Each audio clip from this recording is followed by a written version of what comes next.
Hi students, so we are going to have a small session on cross-country exchange rates. As I said, I don't have much equipment here. I have this copy and I have this pen, and I'm going to use my computer as a calculator. So let's start. This is a very important thing for the point of view of your examination. So I give you some clarity on how to compute the exchange rates. Now in this one, you have to cooperate, because in one hand I have the mobile, I'm trying to capture this video, and in the other hand I have this pen. Say for example, we have US dollar 1 equals to Indian rupees, say 60, and we have this is 1 sterling pound, and we have US dollar 2. So now the question asks, what is the value of $1 sterling pound in rupee? So how do we calculate this? The first step, you have to understand that we can write this as rupee divided by dollar is equals to 60. You know what? This dollar thing, this is your base. This is the base. And because we are actually trying to find out how many rupee you have to spend to get $1. So this is the denominator is called the base. So we'll always think like this, that we're going to talk in terms of the base. This is the base. The numerator is the money to be spent and the denominator is the base. So again, in the second one, we can write dollar by sterling pound is equal to 2, right? Now in this third one, we can write rupee by sterling pound, and to get this we have to first see what we have. Now this we have as rupee in numerator. So if we write this rupee in numerator, and in this we have in the denominator dollar, and if we multiply this, because this dollar has to be cancelled, and we multiply this with this, so if this goes with the second one, so if we just multiply this two, you can see this and this, they will together be cancelled. So we'll have in the numerator rupee, in the denominator sterling pound. So this is just nothing but a multiplication. So then you do what? Then you do 60 into 2, you get rupees 120. So you can write sterling pound 1 is equal to rupee 120, and your answer is right. Let me go one step further. Say we write $1 is equal to rupee 60, and sterling pound 1 is equals to Japanese yen 4, and say Japanese yen 4 and $1 is equal to Japanese yen 2. So we have to find out, this question asks, for 1 Japanese yen, how much rupee you have to spend? What is the value of Japanese yen in rupee? Now to do this, let's see what we have. We have here, as you can see, in this one. So this is the answer of the first question, okay? And in this one you have rupee by a dollar equals to 60, yes. Then you have Japanese yen by sterling pound equals to 4. Again you have Japanese yen by dollar equal to 2. And then we're going to find out rupee by Japanese yen. So here we can write rupee divided by Japanese yen. Japanese yen is the base. So this is rupee. We have to keep it in the numerator. You can see in the only quote that involves rupee is in the numerator. So you can easily write rupee by dollar. Now the next step is to cancel dollar. To cancel dollar which is already in the denominator, you have to find dollar in the numerator, right? So but you can see in both these dollar is in denominator.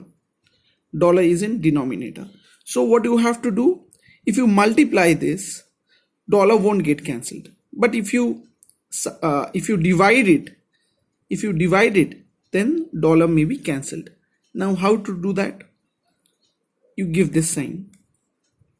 You give 1 by JPY divided by dollar, because you cannot change this quote. So we are actually not multiplying, but we are dividing this quote by this quote.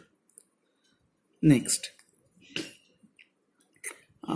so in this case we'll have this in the numerator and JPY will be in the denominator.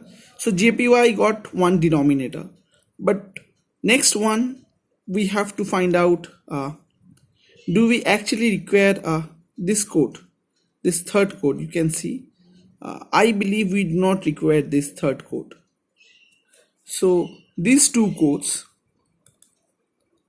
rupee by dollar into, so dollar goes up, and by JPY. So this is nothing but, or you can do one thing, you can write this line above, this line below if you find it difficult. I mean, you can write rupee divided by JPY is equals to rupee by dollar into dollar by JPY. So here actually what you are doing, rupee by dollar quote you have, but this quote you don't have, the opposite quote you have. So you can write into 1 divided by JPY divided by dollar. It's the same thing. So you write this as 60, and dollar by JPY you have 1 divided by 2. So it is 30. So in the first case, you see you are actually you multiplied it. In the second case you divided it. Now there is another strategy to understand this. You see, if you have this quote as denominator in both cases, then it will always be a divide case. In the first case, you can see, this one was first in the denominator, then in the numerator. So once in left side, once in right side, you have to multiply.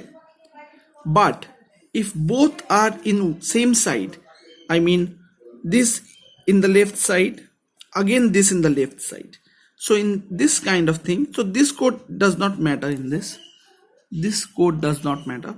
So in this one, since both are in the same side, in both cases it is in the same side, the base, the common factor, you had divided it. So this is the shortcut method to understand.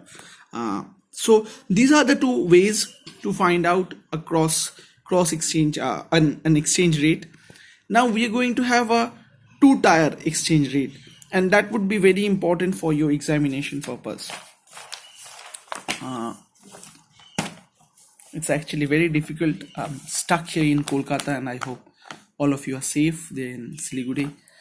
Please do not go out of your home. Okay, so another quote, I mean, right, $1 is equals to rupee 70.